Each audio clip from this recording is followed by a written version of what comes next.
Welcome back to Les Schwab Tire Center's Outdoor GPS, presented by Fisherman's Marine and Outdoor. Now it's time for your weekend tech tip, brought to you by Chevy Silverado. Welcome back, everyone. We're joined by Crappie Killer, a.k.a. Keevin Collier. So yeah, Crappie Killer, right? We got the right guy. We're going to find out how he likes to set up. Now, this is something that I've done for a long time, but it's been a long time since I've targeted specifically crappie. Understanding, of course, that if you're watching the show right now live, okay, you could use this and go crappie fishing right now, okay? Willamette, Hag Lake, the Columbia, with the boat, without a boat. So many different, if somebody were to go anywhere, what's the first thing that you look for if you haven't been there before to try to find a spot to catch crappie? Structure. Structure. They love wood. They love structure. You find structure, 9 times out of 10, they're crappie. You find one crappie, 10 times out of 10, you're going to catch a bunch. All right, so it's a really cool fish. So many times back in the day on the Willamette down by the park down there, I can't think of it off the top of my head. They got the rides, you know, right there below Selwood. Oaks Park, thank you. We would just tattoo them there. Anyway, all right, so here's your tech tip. Number one, let's talk about rod. Do you have a preferred length? Do you like long rod, short rod? What do you like? Different situations. I'll start with a 6-7 foot rod, 4 to 6 pound test. Oh, okay, that's relatively light. Oh yeah, definitely like 4 to 6 pounds. Are they line shy?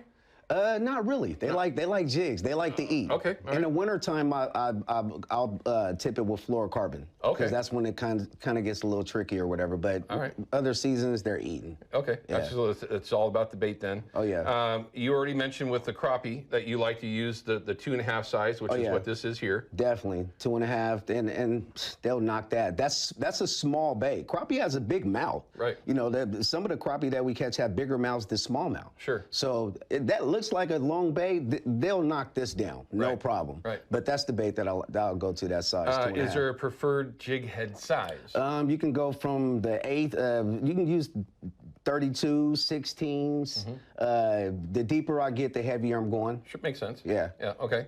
And I'm assuming that pretty much even with the 1 1/32, 1 1/16, 1 1/8.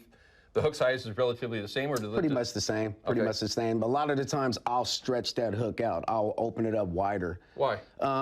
They bite real soft. It's literally like a bass. They suck it in and put it out. So I wanted that hook to get stuck in, right there in the roof of the mouth. That's a tech tip all by itself, everyone. Opening up the gap of the hook so that it can actually just be a little bit grabbier. And you can actually see here while I'm just kind of dangling this bait here. Alan, great shot. That tail. It don't stop. How does that? I don't understand. I've been thinking about this in my head.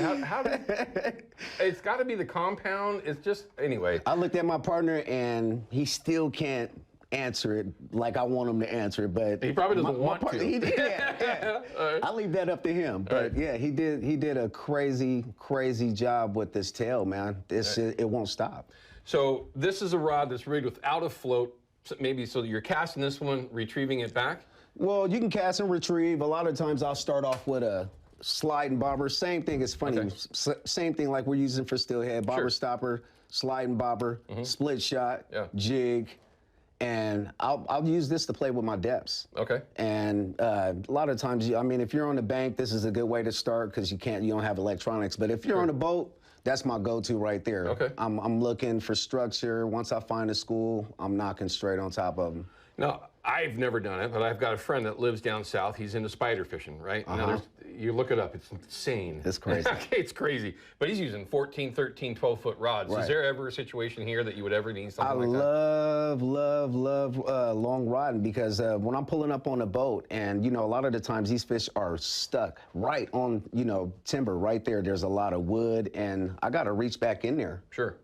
Drop down, sit, and it's just easier than casting back up in the wood. You can't cast to a lot of these spots. So a lot of places they're hiding, you do need that long rod. If you were to have one way, sorry, Ryan, if you had one rod and reel that you could dedicate to fishing for crappie, is it going to have a float on it or not? I'm always going to keep a bobber with me. All right. Always. There you go. There's your Chevy Silverado tech tip of the week if you're going to get out there and try to chase some crappie around. And there's a lot of different ways that you can do it, but obviously, this looks like it might be the easiest way and very, very effective for numbers as well. Yes. Which is a really good thing when you're talking about crappie, because it's nice to have a big mess of crappie rather than just a couple. Although a couple will do it, depending on the size that you catch them. Twos and threes, does it? Yeah. Twos and threes. Don't go anywhere. When we come back, we're going to continue our conversation with Crappie Killer, talking about different ways and maybe even give you an idea, too, of where you can go to go chase some crappie around. Could be kind of fun. We'll be right back. Outdoor GPS is brought to you by Terra Firma Foundation Systems. We keep homes safe, dry, and stable. By Yakima Bait, steeped in tradition, innovation, and fishing success. And by Procure Bait Sense, ruthlessly effective.